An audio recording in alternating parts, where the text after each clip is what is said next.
Okay, so I got a little bit of an update on the school situation where they're teaching religion in school. This Mr. Lawson guy in the world history class. So I talked to the principal, and he sent me like a syllabus, like part of the textbook apparently for what's required. Let me show you.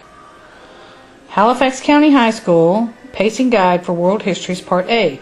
And he said he highlighted everything that was relevant to what I was talking about. So I'm going to try and speed through this for you. And it goes on and on and on about requirements for SOLs, world history and geography to 15 AD. So we have, okay, he's highlighted Egyptian civilization, Mesopotamian civilization. Now bear in mind, I asked him about teaching Christianity.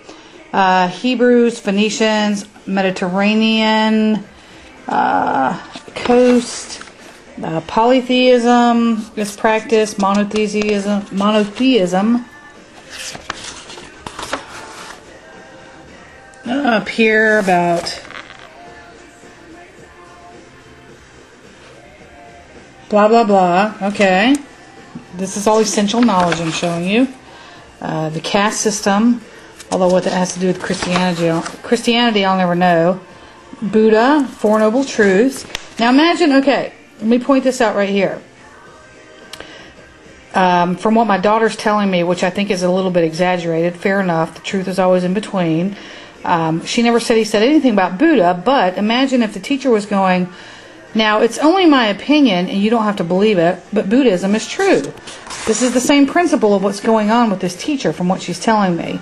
Yin Yang, Chinese forms, Greek mythology, goddesses. See, I have no problem with any of this whatsoever, because that sounds well-rounded. But from what she's telling me, this is not well-rounded. This is very influential and persuasive toward Christianity. Hellenistic age, fine. Roman mythology, Roman gods and goddesses. Again, bear in mind, is he saying this is probably true and Jupiter truly is the god of whatever? Different story, right?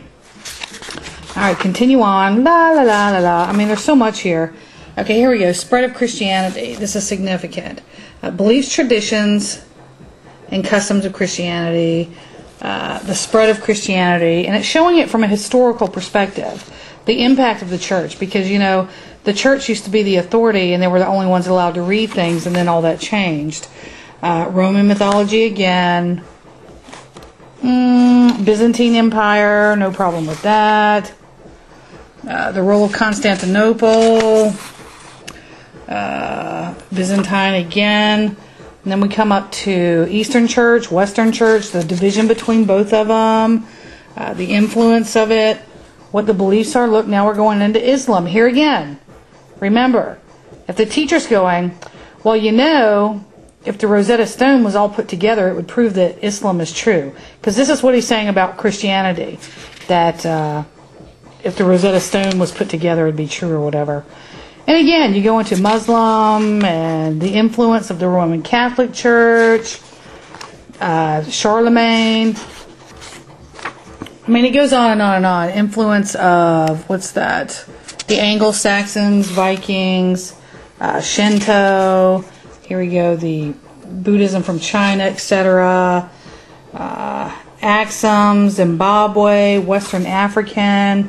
So see, this is truly a well-rounded 100 Years' War in England, the whole thing, how religion influenced Henry VIII, the effects of the Crusades, you know, all about the popes, and apparently he badmouths the Pope too, but whatever. Church scholars. Okay, so what I'm showing you looks like a pretty decent, well-rounded thing about world religions. Fine, I have no problem with that.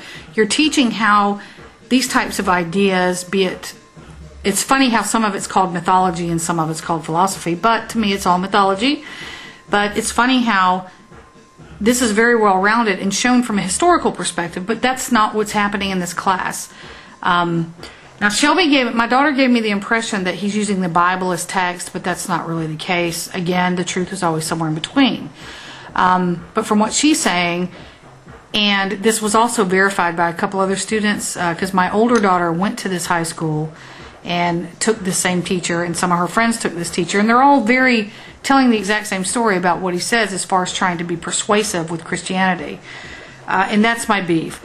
And that's what I told the principal, and the principal said he would talk to the teacher and get back with me. So that'll be another part for next week. Let's see, because I don't like this at all.